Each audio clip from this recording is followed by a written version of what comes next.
Delivering Happiness founder and Zappos consultant Jenn Lim says business owners should put employees first before customers and that we should give our staff way more control. She also supports the idea of paying staff to resign, all in the spirit of creating a ridiculously happy business.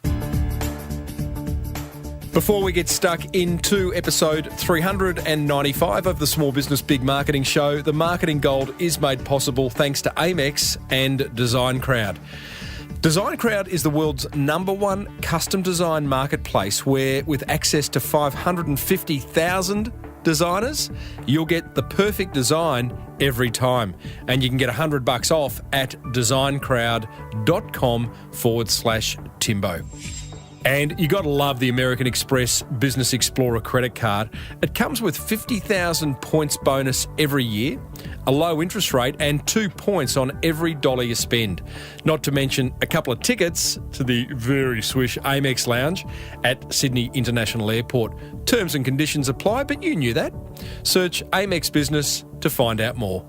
Well, I said, welcome to a small business marketing show, where successful small business owners share their souls to take your marketing straight to the lead. Now, here's your host, Mr. Timbo Reid. And welcome back to the Small Business Big Marketing Show. I'm your host, Timbo Reid, but you, infinitely more importantly, are a motivated business owner ready to crank out some great marketing to build that beautiful business of yours into the empire it deserves to be. Big show today, team. Delivering Happiness's Jenn Lim shares 5 proven ways any business can deliver happiness and why it's a non-negotiable. I'm going to show you how to get more guest blogger lovin', or should that be McLovin? That'll only make sense if you have watched Superbad, which is one of my favourite films of all time. I'm going to tell you about a new podcast I've just discovered, and we go back into the vault revisiting a chat with someone who left a corporate job she loved to start a business she loves even more. As per usual, team, there is marketing GOLD dripping from the ceiling over here at Small Business Big Marketing's HQ. So let's get stuck right in.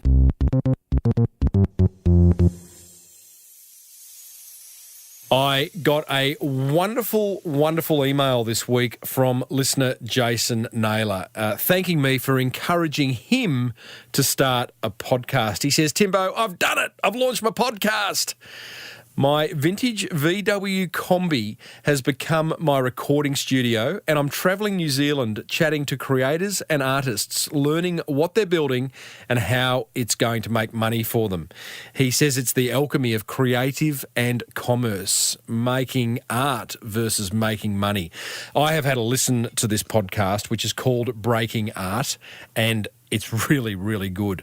Jason has got a really lovely way about him. His first 3 interviews, one's with a baker, one's with an author, one's with a stencil artist, and they're it's just a great idea. How do artists make money? So I would encourage you to go and have a listen to Breaking Art. After you've listened, obviously, to the entire back catalogue twice of the Small Business Big Marketing Show. I also got an email from a listener with a marketing question, which I think is a very good marketing question. I think it might have been following my chat the other week with fellow hairdresser Lisa fellow hairdresser, I'm not exactly a hairdresser, but with coach to hairdressers Lisa Conway. This person says, hello from Park City, Utah. Recently discovered your podcast and we are loving it. We are a 2-chair barbershop in Park City, Utah. How can we expand our audience to a worldwide view? This is a great question, on a small business budget. We're located in a tourist town. We see clients from all around the globe, and we want to let those prospective clients know that we are here before the ski season hits. Lovely question. So really small business, 2-man barbershop wanting to go global with their marketing. I think it's really big thinking. Well, barber shop, you didn't give me your name, which is very, very naughty, but the name of the barber shop's called Barbarian Barbering Company. Here's 4 things I do. Number 1, get a new website. I'm going to tell you, your current website is average. It's so average. It's got a price, it's got a menu and opening hours and nothing else. So it's time to up the website. How would I up the website? Idea number 2, create helpful content focused on Park City, Utah. Maybe a podcast revealing the cool things to do in Park City and have it sponsored by Barbarian Barbering Company. So when people are searching for stuff to do in Park City, Utah from afar, your show is going to come up, and that's what I would put on your website. Another thing I do is partner with travel agents. Partnering, very, very powerful idea. Just wrote a blog post this week on it. I'll put a link in the show notes, the power of collaboration and partnerships. And the last thing I do would be push for, maybe incentivise TripAdvisor reviews, because TripAdvisor, obviously, for anyone travelling anywhere, is the number 1 source of information. So, hey, thanks, Barbarian Barbering Company, for your questions. I hope my answers help you go global.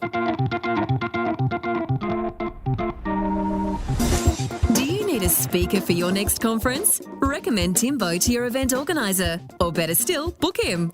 Tim Reid, that's reid.com.au. You and I are going to be meeting some amazing business owners and marketers over the coming weeks. We catch up with 15-year-old Will Death, a toy importing entrepreneur who's well on his way to buying his first house. And we catch up with a Byron Bay entrepreneur whose small tea selling business has contracts to supply the Sydney Opera House and Korea's biggest retailer. Amazing story about how a small business can get massive, massive contracts. But what about today's guest, I hear you ask? Well, that is a great question. I first met Jenn Lim at a conference I was emceeing in the Maldives a few weeks ago. But I had been very familiar with her work well before that. You see, Jenn is the CEO and CHO, Chief Happiness Officer, of Delivering Happiness, which is a San Francisco-based agency. She and Tony Hsieh, the very famous and celebrated Tony Hsieh, who is the CEO of Zappos, the world's largest online shoe store, co-founded to inspire science-based happiness, passion and purpose in the workplace. Tony, by the way, wrote the seminal book on this topic called, funnily enough, Delivering Happiness, which has sold literally millions and millions of copies worldwide. Great book, Delivering Happiness. The premise of Delivering Happiness is simple. Happier employees equal happier customers equal successful companies and more meaningful lives for those involved. And Jenn has got the science, believe it or not, to prove it.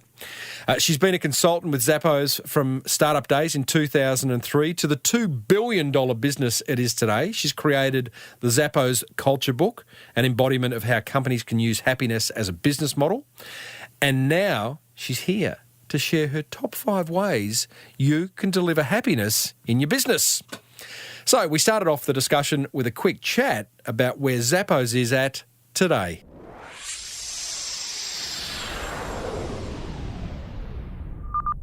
How big is Zappos? Well, it's gone through a lot of changes. I think one of the biggest ones since, right around the time the book was launched, actually, was when it got acquired by Amazon. So that put forth some changes in the organization, but luckily, because of the agreement signed beforehand, they were able to retain their company culture. So these days, they've let go their fulfillment and warehousing specialties, for obvious reasons, because Amazon is, a forerunner in that end. So they're all located in Las Vegas right now. So I would say the latest count's about probably around 2,000 employees. Wow. Big company. Big company, yeah, and their revenues have been still steadily rising from, I think it was about $1 billion back in 2010. Let's say, no, even before that. Actually, the goal was to hit it by 2010, but they hit it earlier than that. And then it raised to $2 billion. And since the acquisition, they're not as open. Well, I'll say Amazon is not as open with the exact numbers on the revenue side. It's quite interesting. You say when Amazon bought Zappos, part of the agreement was, to kind of paraphrase, that Tony and the team could maintain the company culture. Which is also always scary. You know, you hear about businesses getting sold and being gobbled up by the big guy, and that's the end of that wonderful little business. How do you do that? Yeah, it's a great question, and it's actually very surprisingly simple. It was part of the negotiation points coming on to the negotiation table. So knowing that company culture was always such a high priority for Zappos, there was a lot of other discussions with different companies and whatnot, but one of the big alignment points with Amazon was because basically Jeff Bezos and Tony Hsieh share a similar long-term view of thinking. And I think that's what really made the whole acquisition make so much sense on both sides. So literally on a piece of paper within the agreements, part of the understanding going forward was that culture will remain untapped and separate from the mother company. Well, very insightful. Clearly. But, the reality is delivering happiness was the strategy that probably attracted Amazon to Zappos in the first place. So, Jeff's going, I'll give you lots of money, but do not change anything. Right. You know what I mean? Right. Zappos, 2,000 employees, is it too big now to seriously be able to deliver happiness? I would say no, just because we've been able to see how happiness can scale in an organization. Zappos is just one of those companies that happen to, put priority in culture, but at the same time be able to grow in better directions and with more positivity, not just with the bottom line and profitability, but also caring for their people. So I think that because of that example and the work that we're doing with delivering happiness with other organizations around the world, the key is to be able to be mindful and on top of, wanting to scale that happiness throughout the company. Well, I like that because, as I said to you before we hit record, there's a lot of small business owners listening, and part of the concept of this show is listen, implement, take action around the ideas you hear and grow. So even the 5-man plumbing business can grow into a 500-man and women plumbing business and still be delivering happiness. That is reassuring. What do you mean? It sounds obvious, but define delivering happiness. Sure. Well, in our view, and we've been really a big stickler on this because we believe happiness is not just about rainbows and unicorns, although that's one form of it. Oh, is it? Well, for some, not all. But we really go back to the science of happiness and positive psychology. So this is actual research and data drawn from all these different studies around the world as to what true long-term meaningful happiness can be. And regardless of all the studies you look at, it boils down to pretty simple things, which is being true to your authentic self, living out a sense of a life of purpose, which is doing something greater than yourself. And there's other sort of levers of what happiness can mean, like senses of control and senses of progress and meaningful connections. But basically, those are the two things that define what we believe to be scientific happiness is: higher purpose and living true to your authentic self. You got a lot of people listening, and I'm sure you get this when you do your keynote speaking, but you mentioned things like higher purpose and authenticity. What do you say to the business owners that are going, Jen, come on, mate, it's a bit soft. I'm running a business here. I need some harder metrics. I need a more strategic business model. Well, I mean, we get naysayers all the time, and those are actually my favorite people to talk to because oftentimes by the end of the keynote or the end of our workshop, those naysayers are actually the ones that become our biggest advocates. And so what could be perceived to be soft is actually more and more rooted in the data of how these perceived soft things actually translate to metrics and KPIs. So I can bring up a whole bunch of studies, let alone, the case study we have at Zappos, but really companies internationally that have embraced this idea of, and they can call it whatever they want, it doesn't have to be called happiness per se. It could be called well-being, or basically putting your people first. And time and time again, when you have that focus and commitment at a strategic level, not just at an HR level, you see that those companies actually outperform those that don't. So, for example, here in the States, we have the Fortune's Best 100 companies to work for. In the last 15 years, for those companies that landed on that list, those that, care for their people, they actually outperform the S&P 500 over the last 15 years consistently, year after year. So that's just one really broad example, but I could talk till kingdom come about how all the soft, quote unquote, soft things are really translating to hard-coded KPIs and bottom line. You've got some research on your website for the Delivering Happiness Agency. Companies with a higher sense of purpose outperformed those without by 400%. So you're wrapping some science and numbers around it, because there'd be a lot of naysayers. I mean, you deal with the top end of town, I get that, but you get small business and it's hard. And when you tell them to do things like, guys, you just need to deliver happiness, you need to make your staff happy, you need to do some wacky stuff, which all, by the way, listeners, we're going to be talking about shortly. They could just kind of glaze over and say, right, oh, well, good luck with that. So let's hope by the end of this conversation that is absolutely not the case. Yeah. So I'd love to talk more on that. Yeah, well, you just raise it, because you know more about delivering happiness than I do, Jen. So, well, when you say those the examples of small businesses, and we know that it's hard to run a small business. The percentage of those small businesses around the world, is pretty. The odds are stacked up against them. Yes. But what's been very incredible to observe, and especially after the book came out, are all of these different stories and CEOs reaching out to us, or it doesn't have to be a CEO, just an owner of a company across all different industries, from refrigeration to auto parts. I mean, it just, the gamut is very wide, and that's what made us feel a little bit more, I guess, gave us a little bit of assurance that our message was worthwhile. That it's not just about what Zappos did, but it's really about how we, as business owners, can actually use these principles towards not just ourselves as beings and create meaningful lives, but also be more profitable and sustainable because of it. We're talking to Jenn Lim, who is the Chief Happiness Officer at the Delivering Happiness Agency in San Francisco, and a long-time employee of Zappos. Up until when, Jen?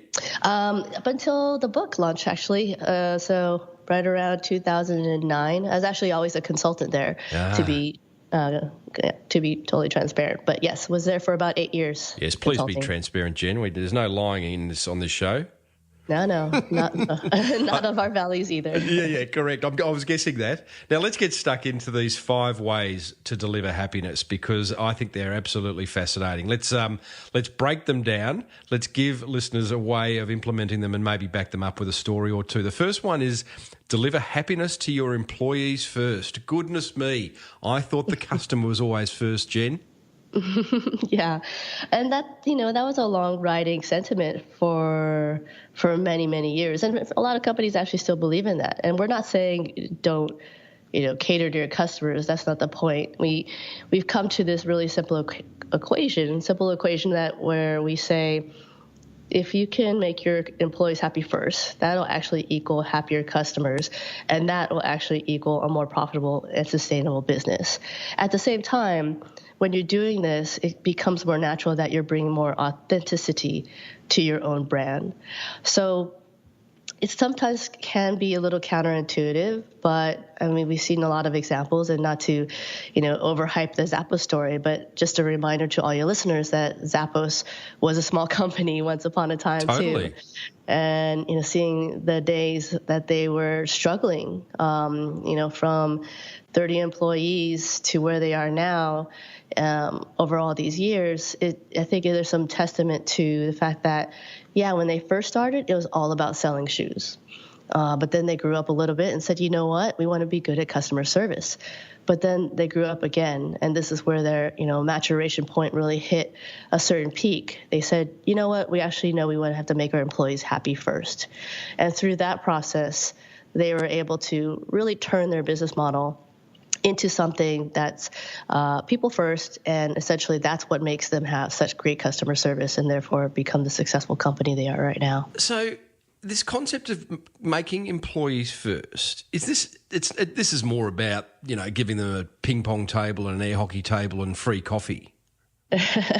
Well, once upon a time, that was true. Yeah. Especially during the heydays of the .com, the first .com here in the late 90s, which I was a part of. So I had participated in those ping pong matches and free beer on a daily basis, but it didn't really amount to much.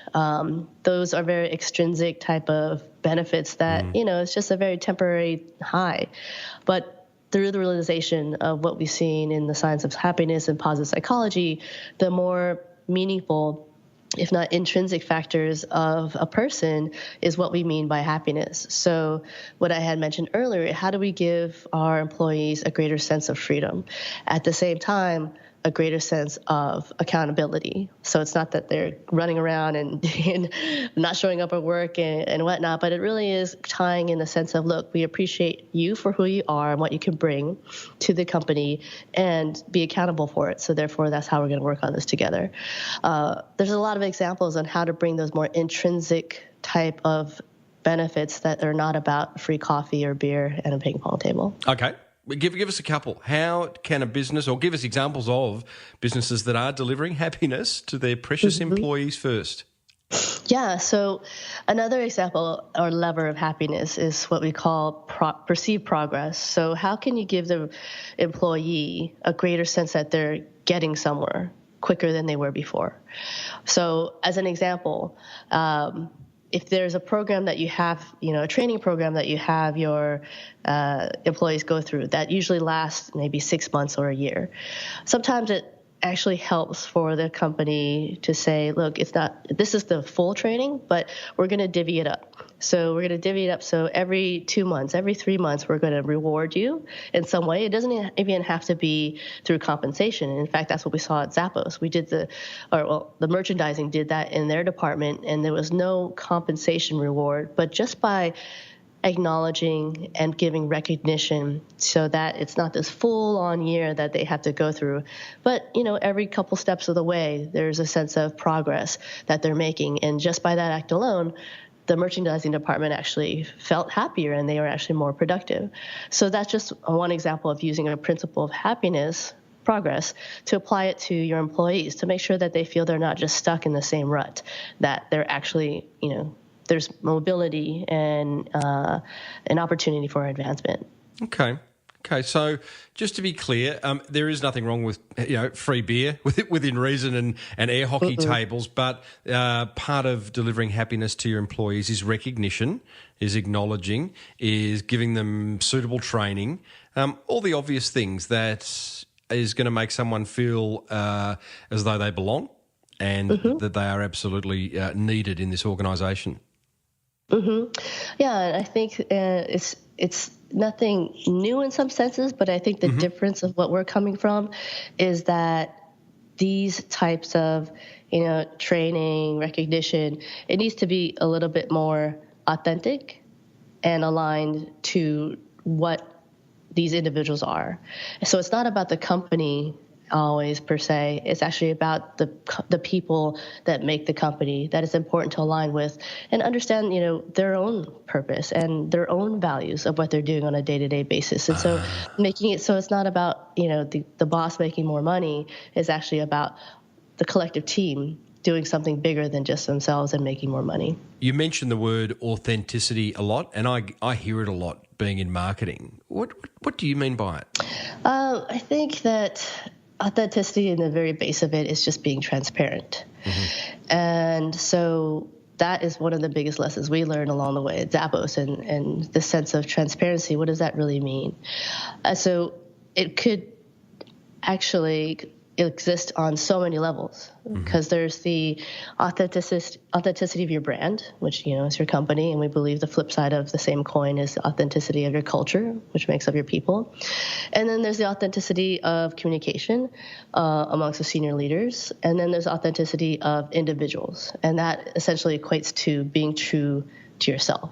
And that means for people to be truly themselves, they don't have to feel they have to keep their home hat at home and put their work hat when they enter the door. Right.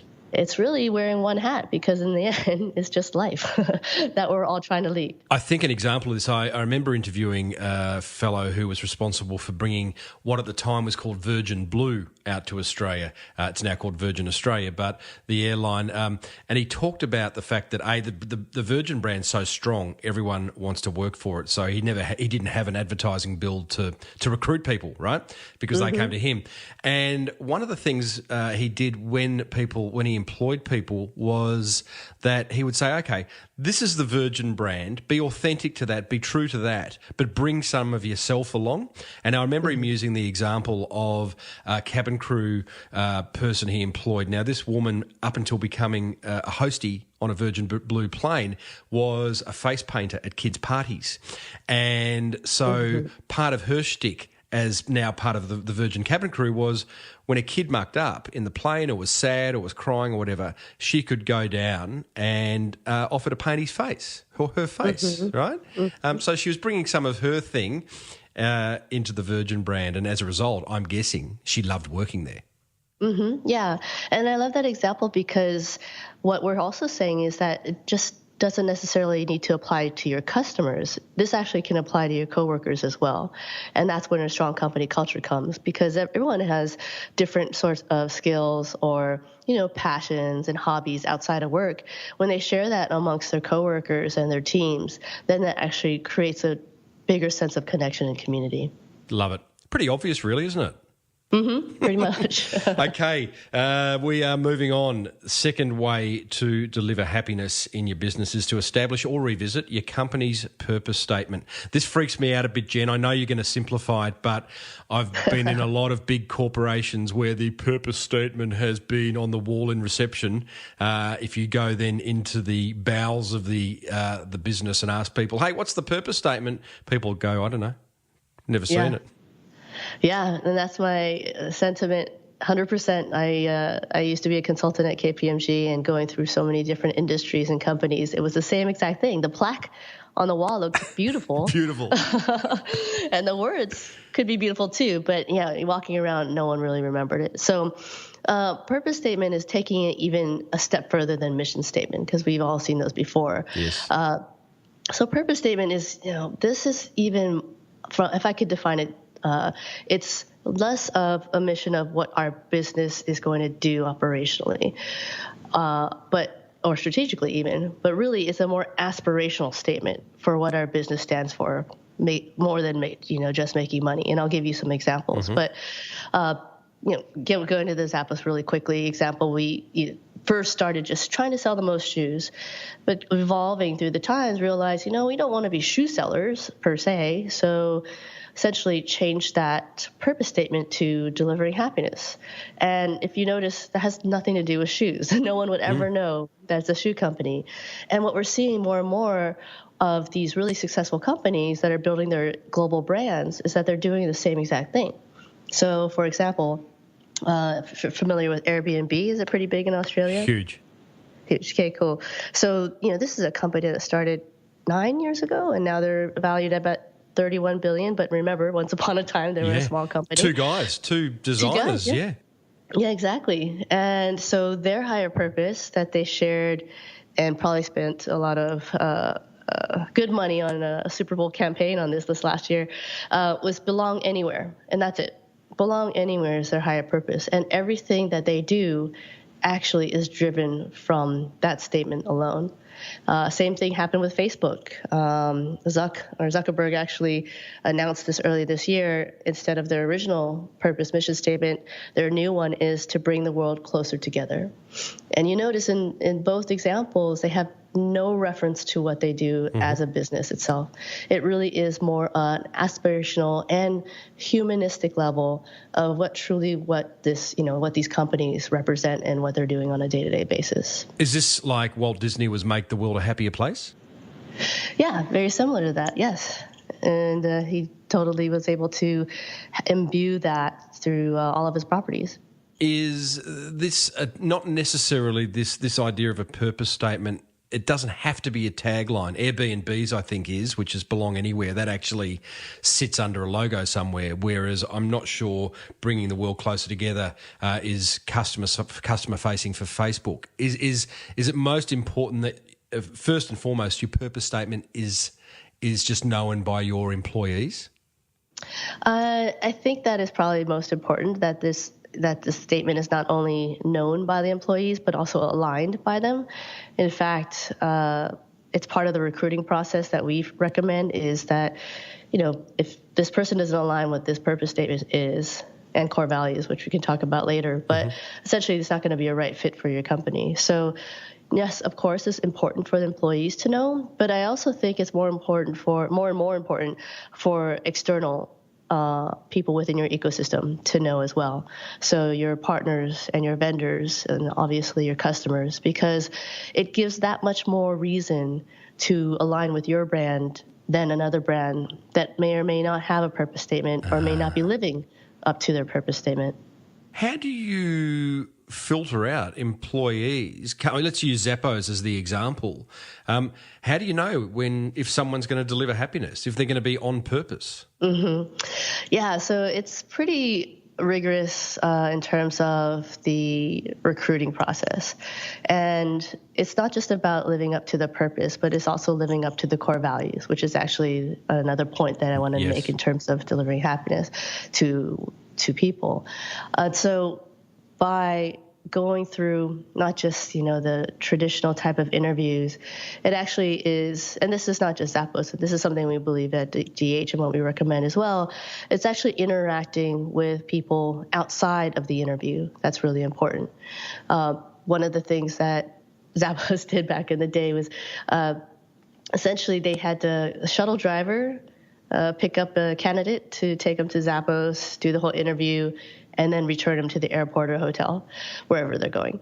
And what would happen then is the recruiter would actually talk to the shuttle driver and talk to the receptionist to see how they were treated. And so if they weren't treated with respect, then it's just a no-brainer. Even if they interviewed extremely well, it wasn't a good fit. And so now that this story is very prevalent, we can't do that anymore. Most people that interview at Zappos knows this story now. I love it. I love it. Busted. Right. Don't you also speak, and this story may live elsewhere, tell me if it does, but coming to Zappos, and maybe you recommend this to other clients now, but you offer an incentive for people not to take the job? Yeah, that's right. So it's part of the Pay People to Quit program that they have. And essentially, every trainee that comes through the door, it's a 5-week training program, they have a standing offer to take a check and just walk out the door, no questions asked. And the reason why is because if they don't really align with Zappos' purpose and core values, then it really is not going to be a good fit. And so the business sense of that is that because of this program, they're actually saving Zappos money in the long run, because we now know that it actually costs companies about 150 to 300% of that person's salary to realize it's the wrong hire and to rehire someone new. So at the end of the day, it's actually saving companies money to be better at the recruiting process than to have to deal with it later. How big's the check, and how long do they have to claim that check before they once they've started? Yeah, well, originally it was only $100, and now it's actually at $5,000, and they keep on raising that because not enough people are taking it, and that's not a joke. They have 5 weeks at the beginning of their training time, or the duration of their training time, to take that check. I love it. It's so counterintuitive, but I love it. It also makes a whole lot of sense. I'm talking to Jenn Lim, Chief Happiness Officer at Delivering Happiness and past Zappos employee. I'm guessing Zappos are still probably number one client at delivering happiness, Jen? We actually, because I used to, consult there, but since I branched off and Tony and I started this new company, I've been focusing on trying to really scale this concept to everyone around the world, all organizations. So that's been my focus. That's your focus. These days. Okay. Yeah. The third way of delivering happiness is to establish or revisit your own DNA via core values. Gee, there's a lot of big words in there. What do you mean? Yeah, well, I'll bring it to the simple thing about core values. And I know that sometimes even, especially for small businesses, can sound kind of corporate-y. Yes. Like, what are your core values? And we felt the same things at Zappos when we first started thinking. The big question was, okay, we built a decent company, but now our biggest worry is how we're going to maintain our company culture. And so that's when core values were introduced. That was about I'd say 4 or 5 years into the existence of Zappos. And what makes this different from those, shiny plaques on the wall with values on it is that we actually went to every single employee to ask them to submit their own personal core values. And it took about a year's time, and doesn't necessarily have to take this long for other companies. We've heard different examples across the board, but essentially through that year's time was able to boil them down to the 10 values that they have today, and essentially kind of test them to see whether or not they stand up to different circumstances and conditions between the employees and communication. And they actually were able to survive the test. And so what those values mean is being able to not just put those meaningless words on the wall, but we actually define specific behaviors out of them so that it's not sort of gray area. It's more of a black and white interpretation of what, let's say, the word integrity means. A funny example that we have back in the day here is that Enron's, one of their values was integrity, and we all know how that company went.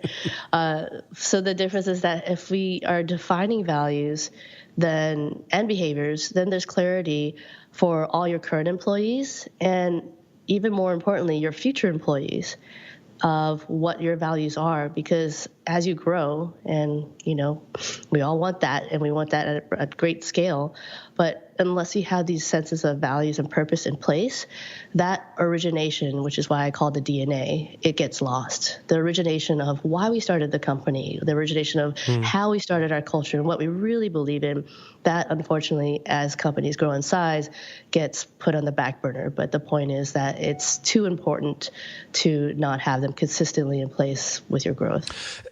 Very interesting. You went out over the course of a year and asked all Zappos employees what do they value the most, which, that just feels like a massive job. I've run core values workshops, and generally, here's what I like to do. Maybe I'm just taking the easy way out. You tell me. But first and foremost, if you're talking to a business owner, that person, he or she is the one who had the idea for the business and has brought that business to market and has made it successful through for whatever reason.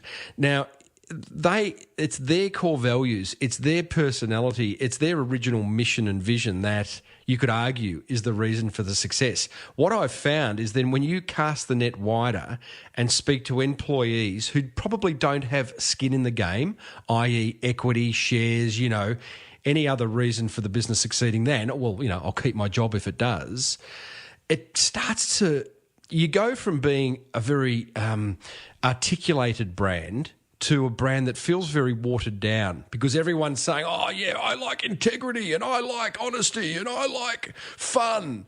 And all of a sudden, you've just got this really long list of words that are meant to be core values. Do you see the problem? I do, and I think a simple solution, or actually a simple question to ask before going down the path of revisiting or creating core values is, number one, is the company and therefore the people within it, is it representative of what truly the company is about? And if that's not the case, then I would not recommend saying, survey everyone in the company, because then you'll get all these different answers. But when it happened with Zappos and when it happened with other companies that we work with today, the assumption is that this company is made up of people that we want to keep, and we believe that actually represents the brand in a fundamental way. So if that's not the case, then it's more about picking these people that you think that are really representative of that culture, and maybe even making them spearhead of the project. Right. Because then again, it's more authentic to the true DNA that you've built. As we tick off, Jen, these ways of a business can deliver happiness, it feels to me it requires a level of maturity on behalf of the business owners to really stand back and look their staff in the eye and go, this is you and me. It's not just me. I'm not here just to make money, you know. I'm going to make money by you guys being happy. Now, that's quite again, obvious, but requires a level of maturity. I'm guessing you come up against some owners that just kick and scream. That is definitely the case. And I'm glad you brought that up, because while these all seem to be very and they should be more like practical, tactical things that we can do for our companies, it really is not going to happen in a sustainable way unless the leadership of the company really has a sense of self. And the rest of it really becomes the sense of self within the leader becomes a beacon for everyone else in the company, and therefore its values and its higher purpose. When you just said that, it really makes me think of Joshua at Platinum Electricians, because his whole story was about that. He was gifted the book from someone, and he hadn't heard of Delivering Happiness, hadn't heard of Zappos, and he read it, and what he relayed to me, it just really changed the way he looked at not just his business, but also himself. And that's why I think he's such a great example of what these concepts can do, not just to, move the bottom line and make it as successful as he is today and the rest of all his company, but truly change from within. And being a part of that and seeing that firsthand in the Maldives was pretty incredible.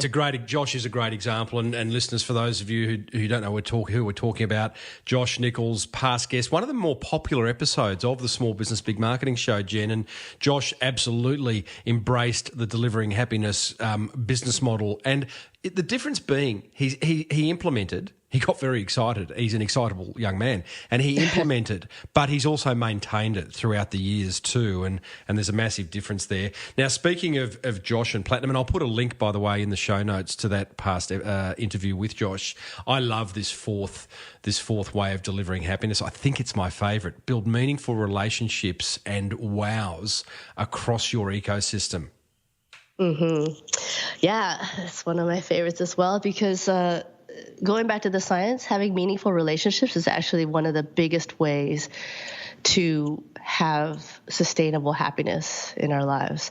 And so by applying this not just to our personal relationships, but in business, we've seen such amazing results, because essentially when we get together and have a relationship with someone, it previously used to be a lot more transactional, but now to make it more meaningful and thinking about it in a way that we no longer live in a zero-sum game in any circumstance or any opportunity in the whole world. And that in itself becomes this platform for consistent win-win-win situations. And one of the things that we've always noticed is that, the expectations for customers and clients, no matter where we are getting so high, and they're higher than ever. So what we say is just do the unexpected. And the terminology that they use at Zappos is to wow your customer, wow your colleague, wow your partner and your vendor. And this has really been consistently a very huge success factor in making happiness work. Give us some examples. Let's see. And there was actually not too long ago, I was going around on this tour of speaking engagements, and it was pretty hectic. 20 cities, 3 months, and was using a lot of the Marriott brand during that time. And one of the hotels I was in, I don't even remember what city anymore, I walk in and they have a really cool cafe, kind of looking of like, your fancy Starbucks, whatever. And I would just, every time I go in, I'd grab a whole bunch of stuff and go out to the counter, and they would say, "Oh, you're okay. Don't, no worries. Never mind. You're fine." Free cafe. Right, exactly. And I was like, "Wait, what's going on?" And I did it again later on in the afternoon, and they had the same response. And so for my social survey purposes, I went and done it. I did this for another 5-8 times. I don't remember, just to see whether it worked, and it did consistently. And all this to say that there is this sense of, hey, if you're a good customer, if you're loyal to our brand, we want to wow you in return. And that clearly wowed me, because now I'll be more loyal to that brand of what they did differently than any other hotel that I stayed in. That seems like an expensive wow, but by the way, Marriott could probably afford that. But for the smaller business listening, is it simple things like maybe a follow-up call after you've done from the boss? Is it that type of little? I call them are these the 1%ers that can make a big difference? Mm-hmm. Yeah, 100%. That's an example of where you need a budget for it. But there are so many little things that as companies can do. It is those, going a little bit further in the personal connection of a handwritten note, or for their next sort of interaction with them, giving something a little different than other small businesses do, or not do at all. So the point is, it's not about the monetary value. It really is, what's the extra little wow that we can give our customers that no one else is doing. Is this urban myth? I could be wrong, but do Zappos employees have a budget that they can spend without seeking approval with any client, with any customer? Mm-hmm. Yeah, they do. And the same thing goes with Ritz-Carlton, which is renowned for their customer service as well. So all the customer service reps have a budget, and everyone actually at Ritz-Carlton, regardless if you're in at the front desk or housekeeping, they have what I believe the last time I checked was about a few $1,000 budget. Whoa. But again, it doesn't. Again, it's not about the that number.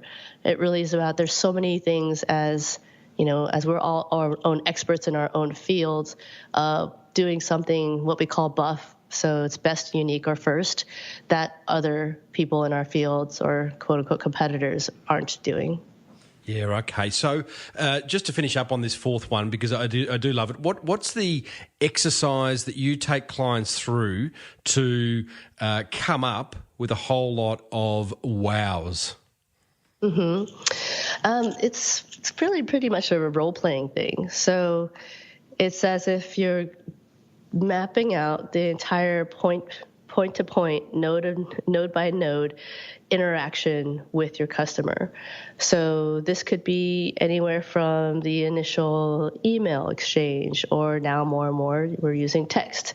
And that's actually been a really great differentiator of those that are available via text, knowing the trajectory of where we're going with mobile.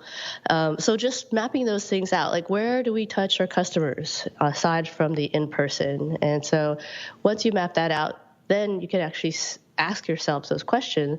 With every touch point, what can I add in there that will be a wow experience that no one else is doing? Love it, Jen. You've just confirmed that I was doing something right, because I literally say to clients, draw a straight horizontal line. On the left-hand, far left is when a prospect first comes into contact with your business. On the far right is after they've bought from you, and everything in between are little moments of truth, and identifying where those moments of truth are, those interactions that you're going to have. What can you do to make them go, wow? Love it. Can I have a job at delivering happiness? I was just going to ask you after this interview. Stop it. I'll bring it to Australia. We'll talk later, Jen. I'll get my people to talk to your people. Thank you. I know we're going over time. Are you okay? Yeah. I apologize for these moments. I'm like trying to hold in that cough, and I'm like, oh God. I know. Yeah, listeners, we've both got man flu. Well, I've got man flu. Jen's got the ladies' flu, which is not as painful. Don't go there. I've just lost my job at delivering happiness before I even started.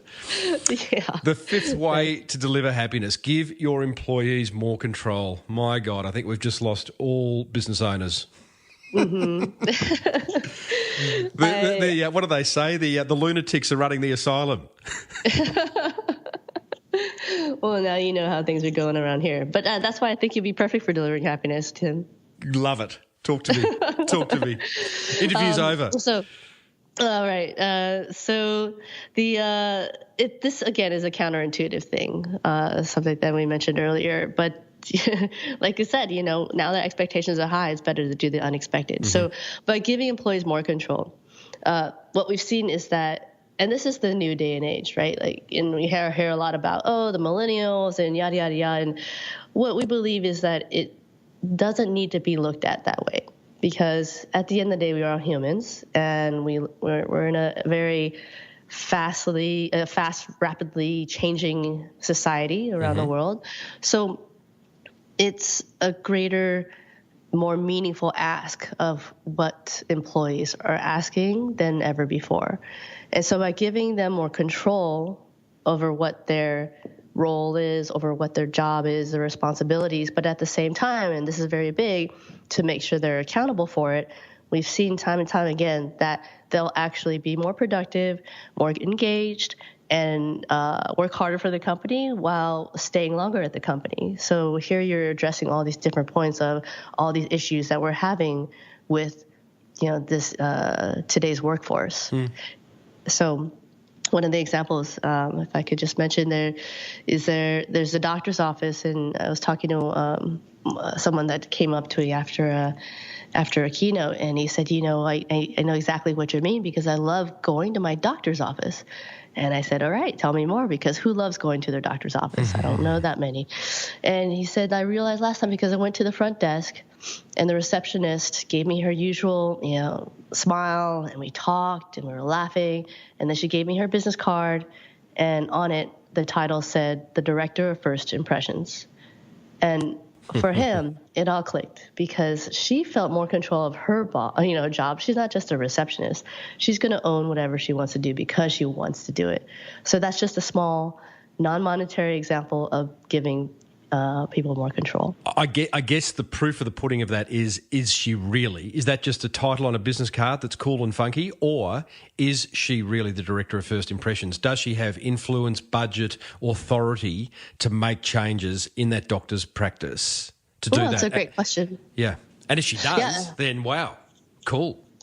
Yeah, unfortunately, I never didn't follow up with that. This is a guy that I know. Jen, can you just get her on the phone? Maybe call now. Let's give her a buzz. See what the first impression's like. we put out a smoke signal. But I get that, and great. I mean, we agree that as long as it's not lip service, and as long as applying these principles is much more than word of mouth. It's not word of mouth, is lip service. Then you're on the way to delivering happiness. Well. Yeah. I love it, Jen. I mean, at the end of the day, I'm guessing with delivering happiness, the agency that you now run, what's your purpose? Can I have a guess that is to make the world a better place? I guess that would be a generic one. Yeah, I mean, in some ways we all are. I would believe. You would hope. Yeah, I would believe in hope, but my purpose revolves around people, and given the level of awareness that we've had of what we've been doing, and the fact that we've been able to impact organizations around the world of this concept towards true, not just positivity and happiness, but really meaningful life changes. That's what I hope to continue to do. Yeah, lovely.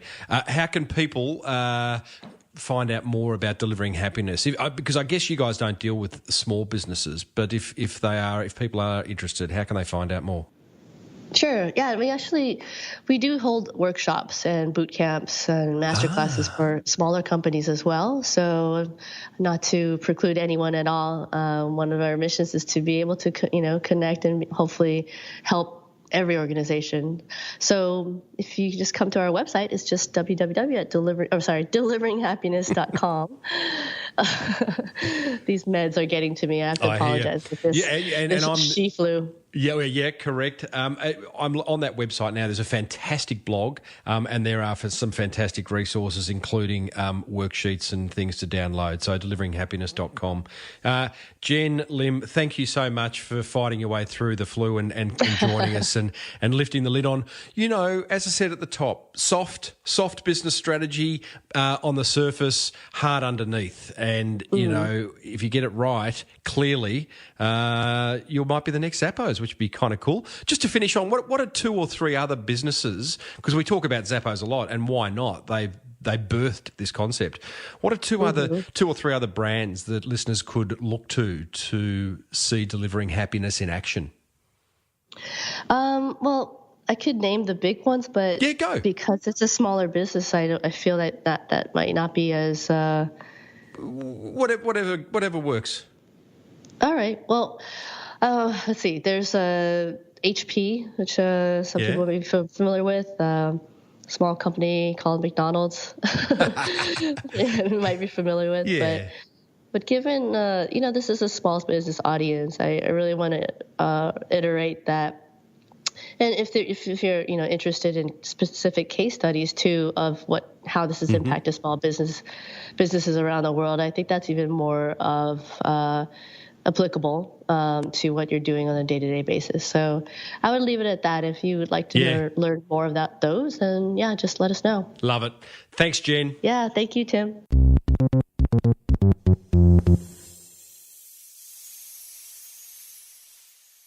Well, there you go, team. Delivering Happiness's Jenn Lim.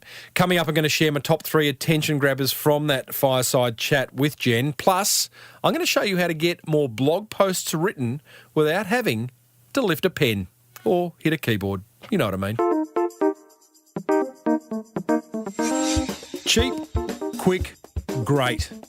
I used to work with a designer who'd force me to choose 2 of those 3 options whenever I wanted something designed. As a small business owner with limited funds, it drove me nuts that I could never have all 3. That's why I love Design Crowd. You see, Design Crowd is a website that helps startups, small businesses and marketers outsource custom design, from logos and business cards to websites and landing pages. In fact, Design Crowd gives you access to over 550,000 designers from Sydney to San Francisco, ready to help you with awesome creative ideas. Here's how it works.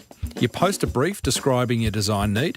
Within hours, you'll receive your first design, and over the next 3 to 10 days, a typical project will receive 60 to 100 different designs from designers around the world. You then pick your favourite, make any changes, and pay the designer. You know, whether you're an entrepreneur looking to set up your brand or an established business that needs marketing collateral designed, Design Crowd is your answer. For a special $100 VIP listener offer, go to designcrowd.com/Timbo or enter the discount code Timbo when posting a project. See, now you can have cheap, quick, and great design thanks to Design Crowd.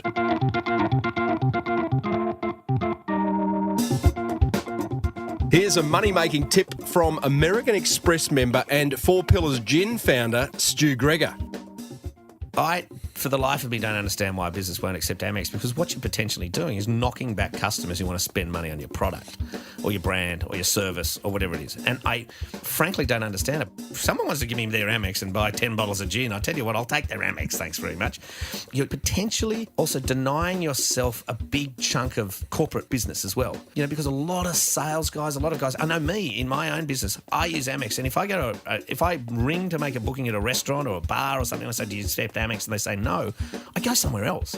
So they don't even know the business they're missing out on. It beggars belief. And I often find myself having these rather awkward conversations at the with a shopkeeper or a bar owner or a restaurateur saying, why wouldn't you take it? I'll pay you the extra. I'll pay $1.50, the credit card service fee or whatever you want. Take my money. It's Business 101, really. Make it easy for people to give you money. Speaking of money, The American Express Business Explorer credit card comes with 50,000 bonus points every year, a low interest rate, and 2 points on every dollar you spend. Not to mention a couple of tickets to the very swish Amex Lounge at Sydney International Airport. Search Amex Business to find out more. New American Express card members only. Terms and conditions apply. My top 3 attention grabbers from my chat with Delivering Happiness's Jenn Lim, thanks to American Express and Design Crowd. Attention grabber number 1. Often the things that will have the greatest positive impact on your business are not that complicated to implement.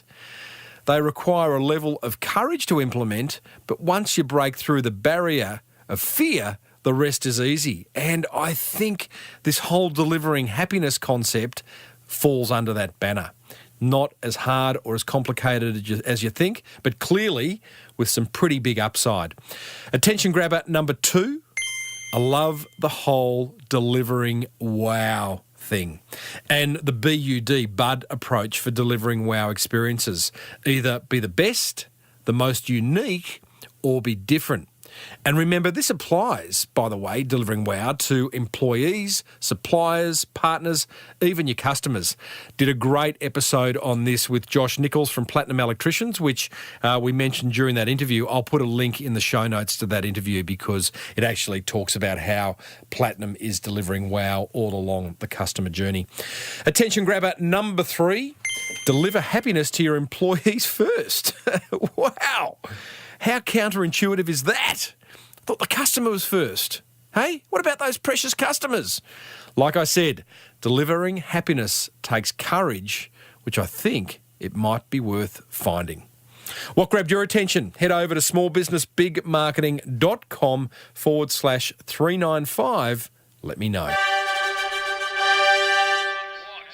What have you got to lose? It's time for one simple yet effective marketing idea that you can implement immediately. One that won't cost a fortune, that might just generate you more awareness, more inquiry, and ultimately more sales. I call today's idea the guest blogger lovin' hack. Now, you know how much I love blogging as a way to market your business. I also get that blogging consistently, let's say weekly, can be a little onerous when you're trying to make a living. But what if you didn't have to write every blog post? What if other key people in your industry blogged for you? That'd be cool. One of the best ways to tap into an influencer's network is to ask them to guest blog on your website and offer to pay them either with money or with exposure. This way, you're giving them a backlink, a platform to write on, and possibly monetary benefits as well. In exchange, you get a quality article, and most likely the influencer will share it with their audience. So, here's my 3 steps to getting a bit of guest blogger lovin'. Step 1, create a list of the top 10 people you'd love to have write a 500-word article for your blog. Step 2, to make it easy for them to say, hell yeah, I'll do that, then also come up with a couple of potential ideas for their article. Also make it clear that they're welcome to come up with their own ideas. And step 3, send each influencer a brief, personalised email outlining your ask and making clear what they'll get in return. And here's the pro tip, team. If they kick and scream about the idea of writing 500 words, that's cool. Suggest they record their article using their smartphone. Then you simply get the file transcribed and tidy it up before publishing. That's my 3 steps to getting some guest blogger lovin'.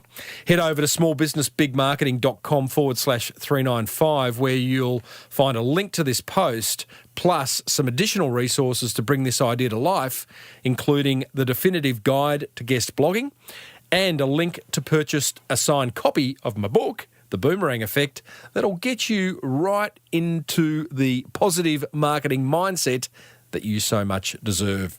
So, what have you got to lose?